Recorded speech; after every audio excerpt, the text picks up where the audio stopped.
Hey, fellow conspirators, it is I, LG Grande, the new number 6, also known, perhaps, as Boutros Gardy. Yeah, welcome back to Liberty Conspiracy Videos. Nice to have you along for the ride, fellow conspirators. Don't forget, you can find us over at YouTube at Liberty Conspiracy, and the same thing on BitChute. I know, it's amazing. And you can find me over at Guard Goldsmith on Twitter, and I'm also on Facebook. Don't forget, the Liberty Conspiracy is still on Facebook and hasn't been removed yet, which is kind of nice. Oh, thank you, great overlords of Facebook. Thank you, Zuckerbook. Also, if you are so inclined, Kevin Klein, please feel free to find me over at MRC TV with the great team over there. They are more paleo-conservative rather than complete voluntarists, but we do have a lot in common. Okay, it's time, perhaps, to let the other shoe drop. Remember in the last video, I talked about this New Jersey gym where a lot of people arrived to confront the police, and the police backed down from the Cowabunga 19 crackdowns and actually said, you know what, have a nice day. They weren't going to enforce the governor's crackdown stay-at-home order, and the place opened. Well, I had also mentioned just before that how lawsuits, in some cases, against state governors that were imposing these crackdowns were bearing some fruit. But it was a bit of a Pyrrhic victory, because in order to try to stop the state from locking you down, you had to appeal to another branch of the state, and you were still forced to pay for that branch of the state.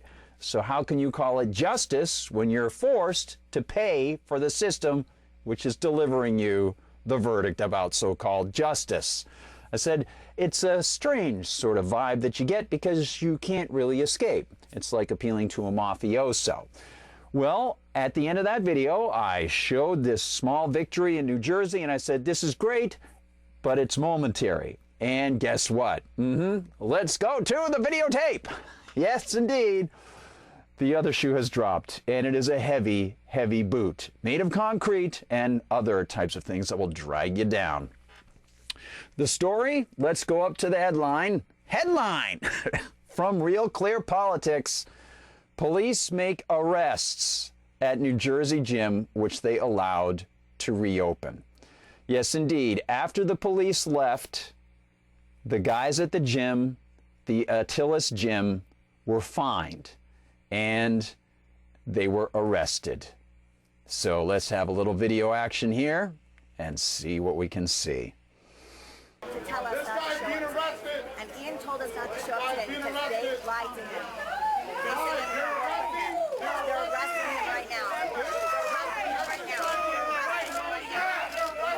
Good thing there's social distancing. You guys are breaking the law. You guys are breaking the law.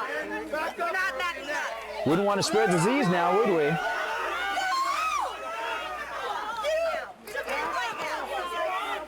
In the meantime, all these guys are deriving their salary from that guy. You guys should stand down. This is against Their clothing, the car, their haircuts, their firearms, their belts. Being arrested. We live in a communist country. Yeah, one of the folks over on the side said we live in a communist country. Pretty darn close. Collectivism, any form, whether it's National Socialism or party socialism, class socialism, it's all collectivism, and it is anti-individual, anti-choice, anti-economic, anti-ethics. It's very simple. It's anti-free will, it's anti-soul. That's all there is to it. Sure, you can form a collective, as long as it's voluntary, that's no problem. That's what we all do every day. We form little collectives, 2, 3s. Everything we do on our own is voluntary, right? That's what life is supposed to be. And we can form our own collectives. We can dissolve them. It's all based on free will and voluntary association. So, unfortunately, that's the story. And you can see here what I wrote last time. And I would like to give you a little additional info. Likewise, when one sees the armed agents of the state back down from an immediate confrontation, it is just one moment and an encounter with one tiny portion of the state, an organization that has not ceased making invalid claims over one's life, privacy, peaceful interactions, and property. Going as far back as Aristotle, many believe that constitutions can hold back the state and keep it within certain parameters, such that it only encroaches on your earnings in order to provide you with the police protection it offers you, whether you ask for it or not. Wink, wink. But of course, that itself is not an offer. It is an aggressive act because it is applied to you. And this is a message to anyone who believes in the myth of the social contract. No thanks. Contracts are voluntary, not forced. It is applied to you whether you ask for it or not, and you will be forced to continue to pay for it. As Lysander Spooner observed, the U.S. Constitution has not stopped government from growing and infringing on more liberty. But since a Constitution is an involuntarily applied statist assumption of power by the state itself, it is based on an invalid and immoral presupposition. And of course, therefore, it will naturally tend to take more of your liberties. On every front, even in trying to battle its police in court, one is forced to pay for it as the monopoly agency of so-called justice.